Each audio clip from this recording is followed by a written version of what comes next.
రాను రాను ఈ విషయం సింహానికి నక్కకి బాగా బోధపడింది. తాము కనపడినప్పుడల్లా ఇతర జంతువులన్నీ మొహం తిప్పుకొని పోతూ ఉంటే సింహానికి నక్కకు చిన్నతనంగా అనిపించింది. దీనికి విరుగుడేమిటా అని ఆలోచించాయి. కానీ తమకు ఏ ఉపాయమూ తోచక ఏనుగును కలిశాయి. ఎవరైనా మంచి వారితో స్నేహంగా ఉండాలనుకుంటారు.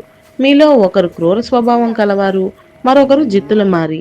మిమ్మల్ని ఎవరైనా ఎలా నమ్ముతారు అంది ఏనుగు. అయితే మేము ఏం చేయాలి అన్నాయి సింహం, నక్క. మీరు మీలోని చెడు స్వభావాలను వదలాలి.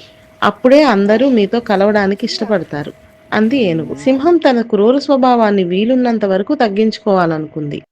మరీ ఆకలైతేనే తప్ప జంతువులను వేటాడకూడదనుకుంది. అలాగే నక్క తన జిత్తుల మారితనాన్ని వదిలేయాలని నిశ్చయించుకుంది. ఆ విషయాన్ని అడవిలో జంతువులన్నిటితో చెప్పమని ఏనుగును ప్రాధేయపడ్డాయి.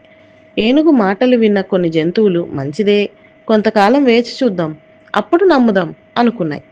ఇదేదో కొత్త ఎత్తులా ఉంది, మన జాగ్రత్తలో మనం ఉండాలి అని మరికొన్ని అనుకున్నాయి. ఇలా కొంతకాలం గడిచింది.